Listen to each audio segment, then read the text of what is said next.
Vivid Whisper presents Whisperling by Oliver Lipton. Episode 1, Meteorology.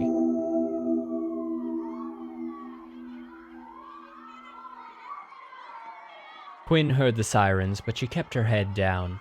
School had been let out early. The rest was none of her business.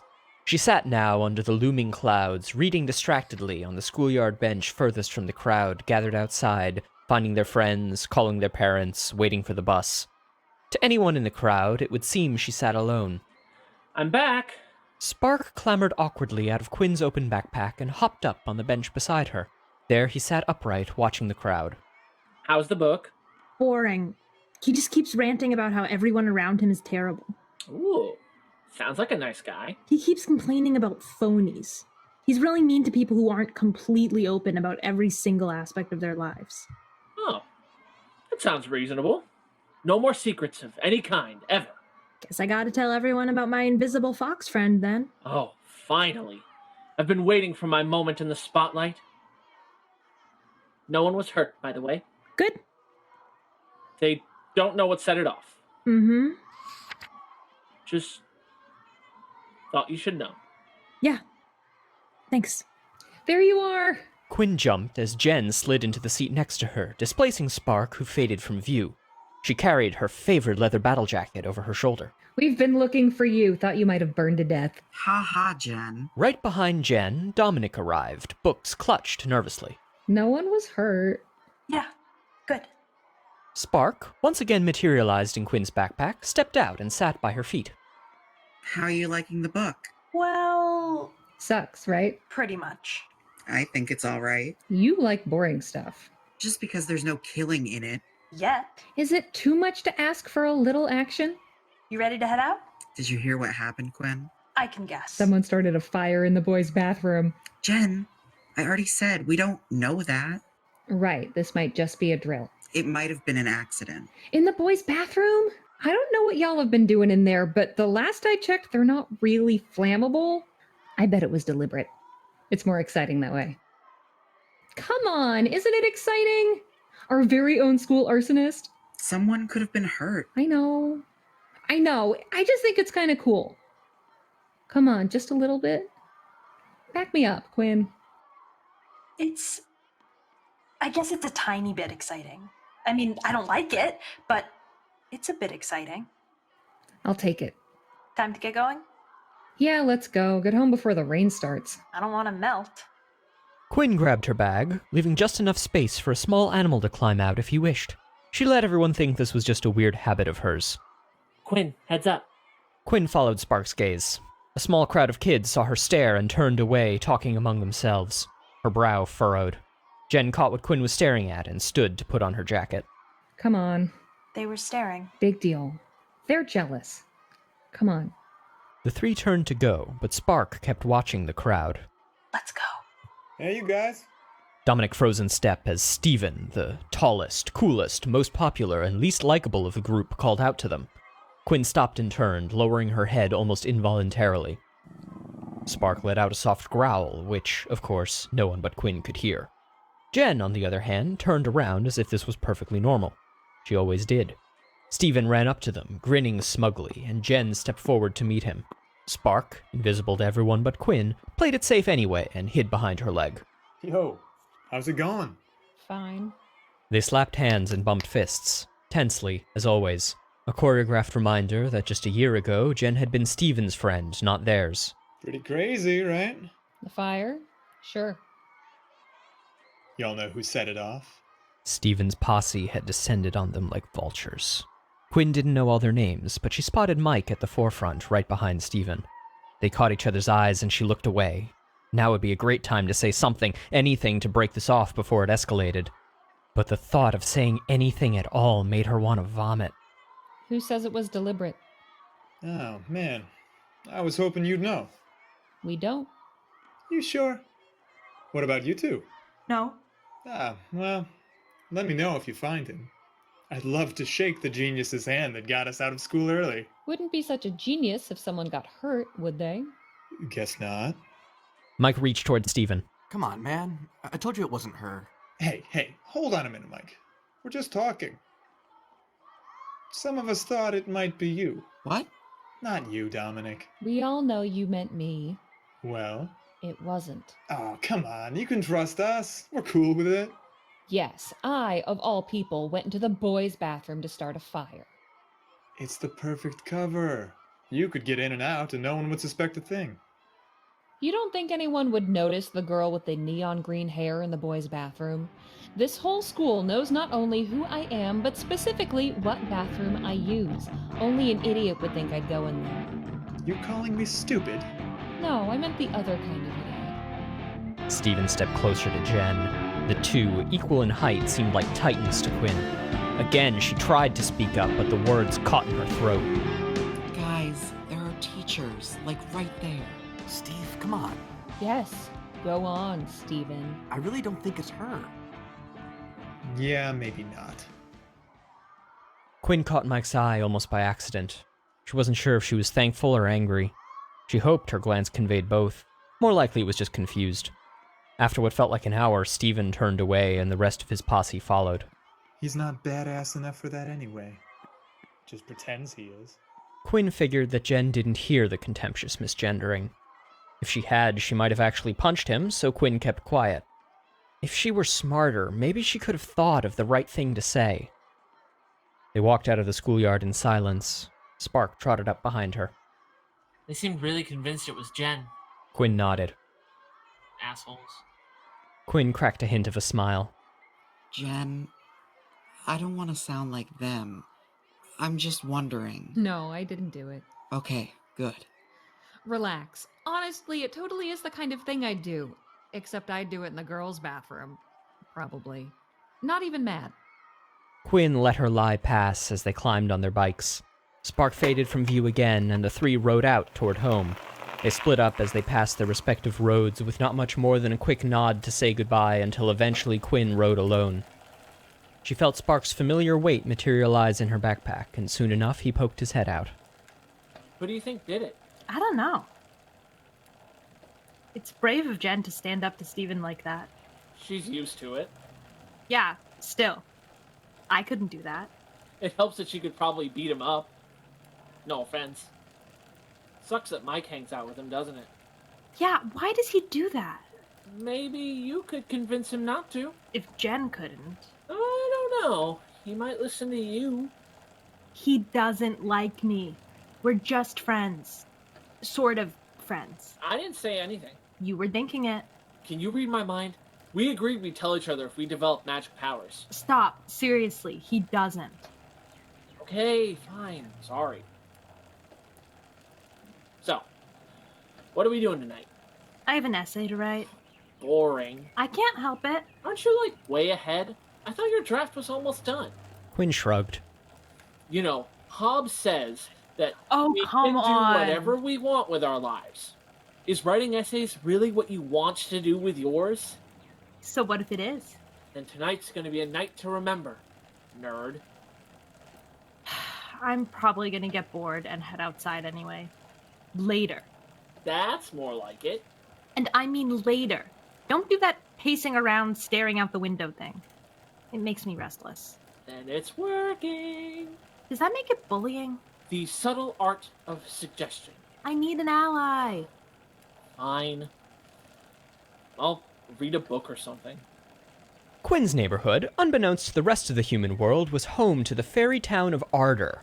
As she got closer, she saw the familiar rows of huts lining the rooftops of the human houses. She swerved to avoid a family of dryads, faceless, with bark-like skin, each no taller than her bike wheel, as they frantically cut across the street carrying handfuls of gravel. A few houses down, she could see a crowd of gnomes bustling about in a panic. What's going on? I don't know. She spotted Mayor Bluebulb, tall for a gnome, barking orders and waving his hands frantically. People, please! There's no need to panic! Where are you going with all those socks? Where did you get those? He was clearly not in control of the situation. Quinn pulled up to her home, a two-story house with a ladder leading up to the second-story window. Think it has something to do with the storm tonight? It's not that big a storm, is it? Why would they be... What the heck is that? Across the street, Quinn spotted a dryad, except it wasn't a dryad. It was made of wood, but more like a puppet than a dryad. Smooth, unmarked wooden cylinders. One for the head, one for the torso, two for each limb.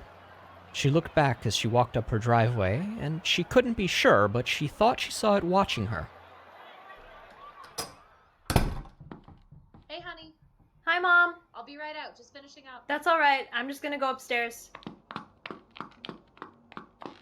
Back in her room, Quinn stepped over the piles of books she had no particular plans to read, past the large tree branch that reminded her of a wizard's staff, and across the mountains of costume pieces she wore as ordinary clothing. She threw herself down on the bed with her bag.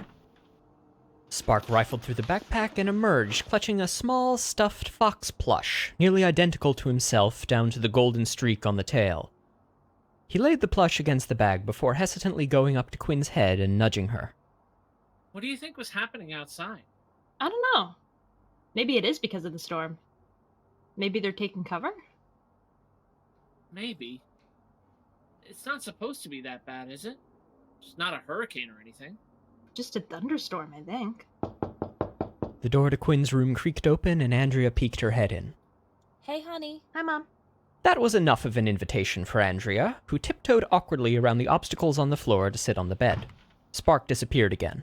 It's barely 3. What are you doing home so early? There was a fire in the boys' bathroom. They let us out early. Oh my god, are you okay? Was anyone hurt? No one was hurt. It was already almost 3, so they just let us go. How did it happen? Was someone smoking? I don't know. I wasn't there. Okay, well, as long as you're okay. How was the rest of school? Boring. Unpack, please. Math we learned about volume, again. We got a worksheet that I finished in class. History, we went to the library to do more research on our papers. Miss Palmer let me work on my draft. Boring. All right, fair enough. Your dad sent another email? He did? Here, I haven't read it yet. I saved it.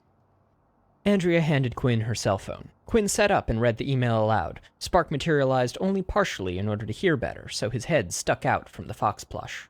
Dear Quinn and Andrea, wonderful as always to hear you're doing well. Especially Quinn, I'm glad you've been feeling more on top of things. Just remember it's okay not to have everything under control all the time. Andrea, you've never given in to the studio before, don't do it now. You're the best designer in the biz. B-I-Z? Come on, Dad. They're lucky to have you. Quinn, if those jerks give you and your friends any more trouble in school, just remind them your dad's a big tough army man. Quinn rolled her eyes. My dad can beat up your dad arguments didn't go well when half the kids in school's parents were actual soldiers. Is he encouraging you to get into a fight? And for your mother's sake, no, I'm not telling you to start a fight. For my part, it's not so bad here. I went to the funniest show the other night. It was like a stand-up show, except half the audience didn't speak the language, so it was mostly slapstick. I won't try to explain it. Point is, I'm doing well. Now some not-so-great news. My unit's being relocated. Something came up. I'm fine, still nothing dangerous. It's more of a display than anything. Want to parade the burly men with guns and camo. But it does mean it might be longer before I can get home. I'll keep you updated, of course, and send you emails as often as I can. Please do the same. Love you both so much, Sam. Well, I'm glad he's all right. Quinn sighed and lay back on the bed. Honey... I know. It's not his fault. It's fine. I wasn't really expecting anything else. The date always gets pushed back. Are you going to be okay? Yeah. Okay. Because... you know, the therapist said you need to tell us if you... I know, Mom. I keep telling you. It wasn't because Dad's date got pushed back. I know. I just worry. Sorry. Are things okay at school? Are those boys still giving you and Jen trouble? No. That's done now. Well, that's good. Oh, I just remembered I signed that permission slip for the museum trip. I left it downstairs. Remind me to give it back to you. Sure. Thanks, Mom. Okay, I'll leave you to it. I'm going to get started on cooking. You have a lot of homework? Not really. Just the essay. All right. See you downstairs for dinner. Andrea left, and Spark fully emerged from the fox plush to poke Quinn's face with his nose. Sorry. Yeah. Me too.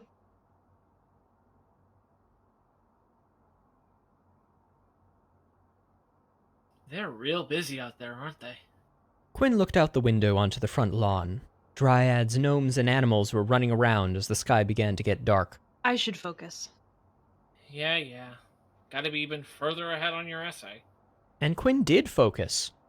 She turned on her laptop, sat on her bed, and managed to write an entire 3 sentences on Thomas Nast before she couldn't take it anymore, grabbed the fox plush, and walked to the window. That didn't take long. Shush. She threw the window open and climbed out onto the ladder. Sam had installed it years ago after the 3rd time Quinn tried climbing out unaided and spent the night in an emergency room.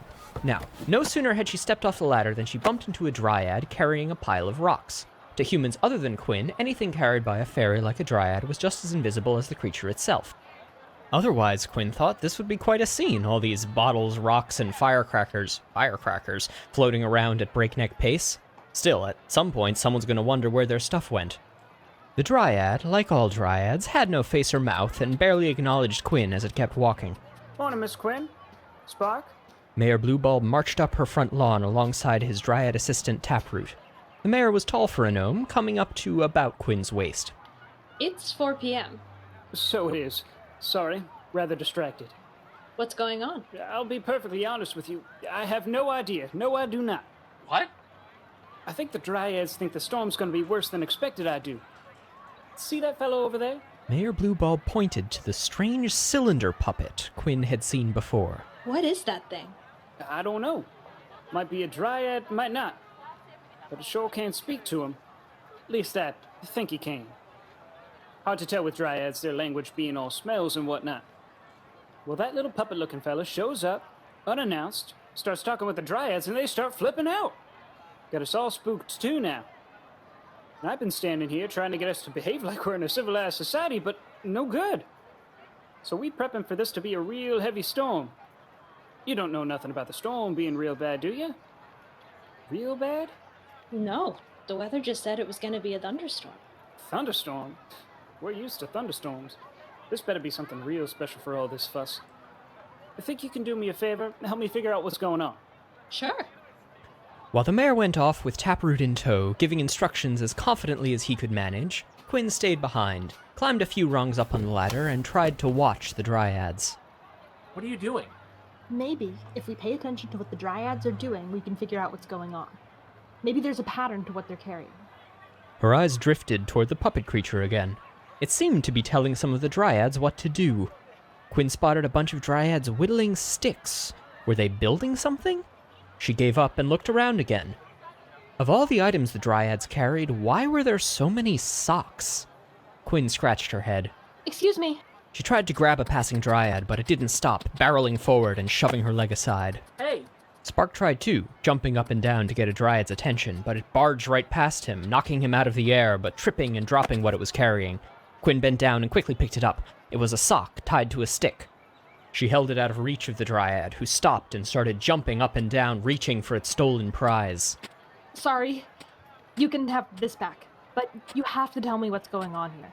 It hopped more frantically. Sure. Keep hopping for yes. Stop hopping for no. It kept hopping. Do you understand? It kept hopping. Right. Stand still, if you understand. Finally, it stopped. Resentfully. Is this because of the weather? The dryad didn't move. It's not because of the storm. The dryad hesitated, then hopped once. I'm not sure what that means. Quinn, look! She turned to see the wooden puppet creature marching toward them. It waved away the dryad, and it went scampering off. Spark inched away behind Quinn's leg as the puppet reached and held its arm up expectantly. It seemed to expect Quinn to return the sock. You must know what's going on. It gestured impatiently, beckoning for the items. Quinn noticed how straight it stood. You can't speak either. The same gesture. Why are you bossing the dryads around? Can you show me? The puppet coiled and jumped, easily 3 times its height, and latched onto the stick. Spinning around and twisting in the air, it wrenched the sock flag out of Quinn's hands. By the time she turned around, the creature was already several yards away, and the stick and sock were gone. Rude. You tell it. Some help you were. What did you want me to do? Bite it? I thought you liked chewing on sticks. Sticks that do gymnastics? No thanks. Quinn, dinner. Oh, come on. Also, I haven't done that in years. Sure. You go. I'll stay and see if I can figure anything else out.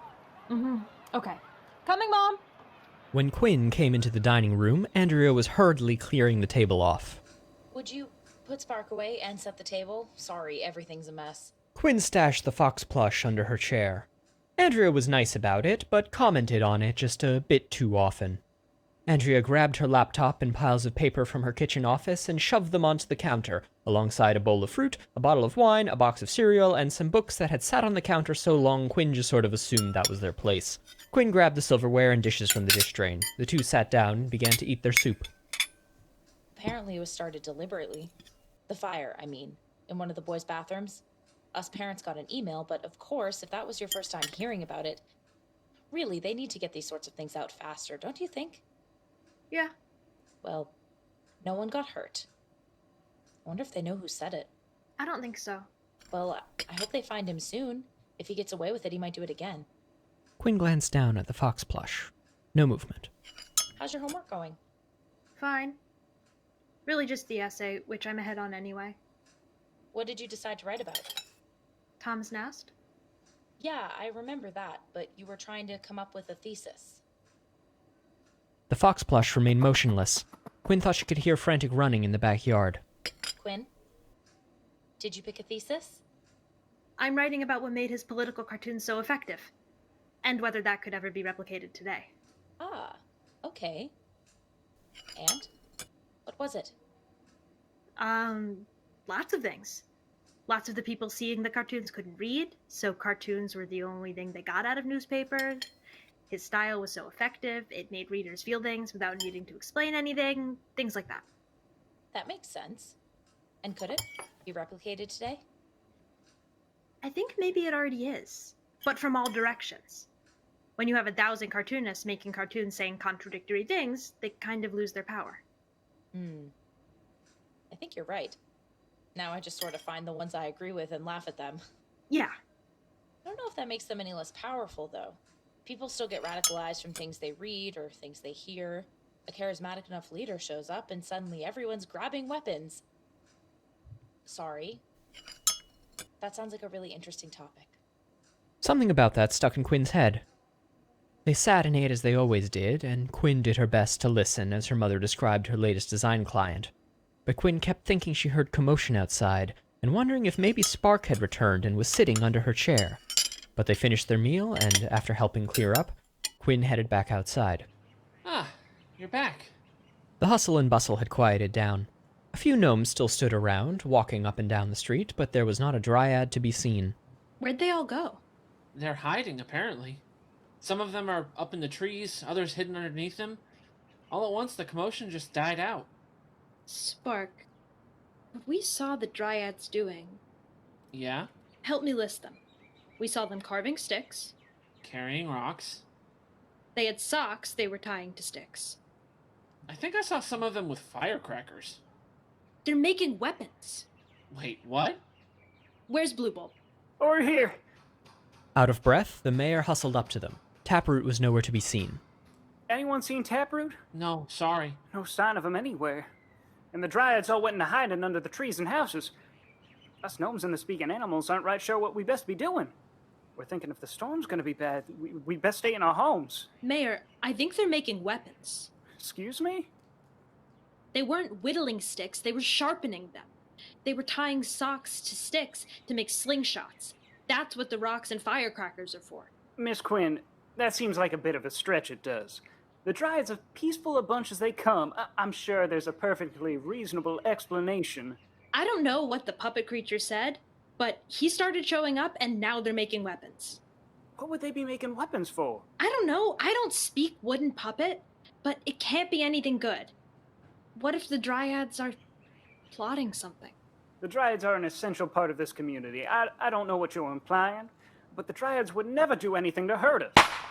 The three looked to the garden across the street, where a single dryad was carrying a box of firecrackers.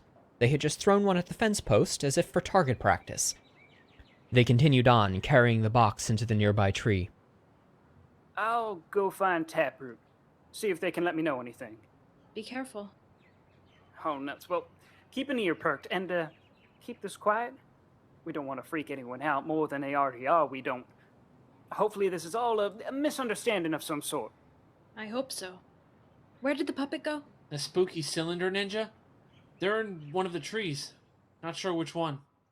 Uncertain of what she could do, Quinn retired to her room where she attempted to think of anything interesting to add to her paper, but found herself online reading old newspaper cartoons and anxiously glancing outside until it was time to get ready for bed.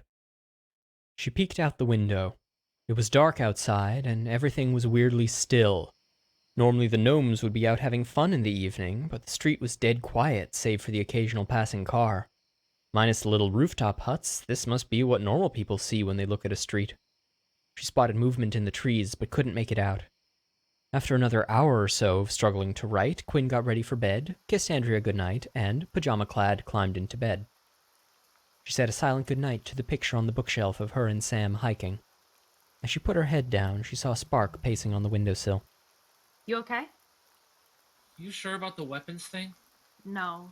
But you have another idea? No. We don't know why they're making them. Maybe they're just... I don't know. Something about the storm? It's already raining pretty hard. Yeah. There are a whole lot of mysteries today, aren't there? First the fire, now this. Uh-huh. You enjoying this? No. Maybe a little. Do you think they'll figure out who did it? What? The fire? Mom said they were investigating. How do you think they'll investigate? Just smell the place where the fire was set and find who smells the same. You think they're bringing in bloodhounds? I don't know. Humans suck at smelling on their own.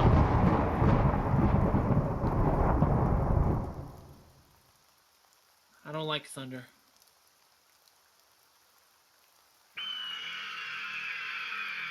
Spark leapt off the windowsill in a fright, fading into thin air. Quinn bolted upward. What was that? I don't know.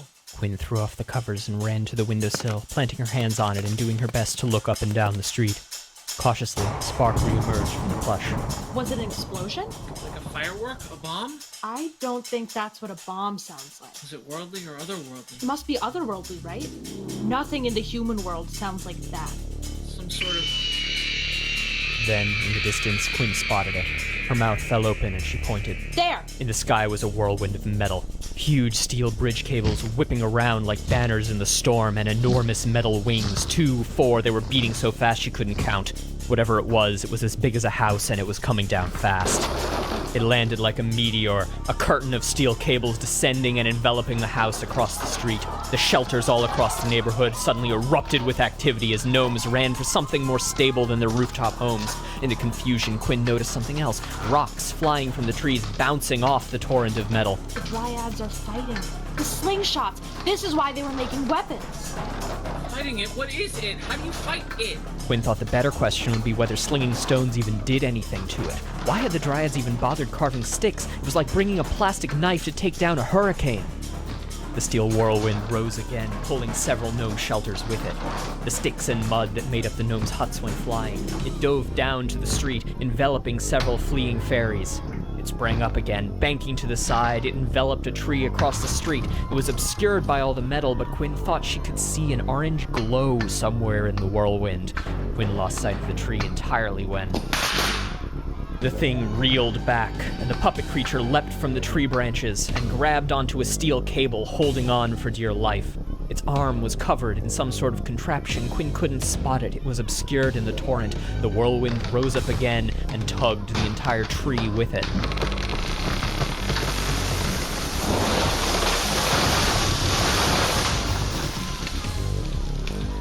The thing landed fully on the street, and for the first time Quinn could just make it out. Too many wings to count, and even more steel cables. 2 enormous claws, one clutching a pair of gnomes, the other a dryad, beating at the claws pointlessly. A giant metal head shaped vaguely like an owl's, its eyes 2 portholes pulsing orange. The puppet, moving quickly, grabbed onto the much larger head. The beast launched itself into the air again, spinning like a tornado. The puppet was whipped around like a toy, but refused to let go. The monster thrashed and launched the puppet at top speed against a nearby tree.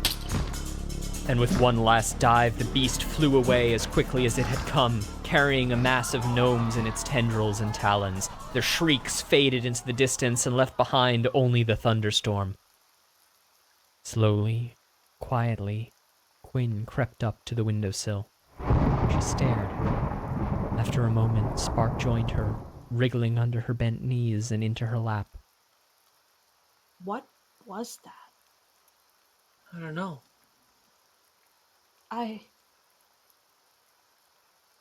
Do you think... What? Spark pressed against her and she hugged him. They watched the fairies of Ardor. The puppet creature struggled to stand. It had been split nearly in half. Gnomes ran to and fro, trying to figure out what had been damaged, what still stood, who it had taken. Dryads did the same, but more quietly. Quinn and Spark sat and listened, trembling softly.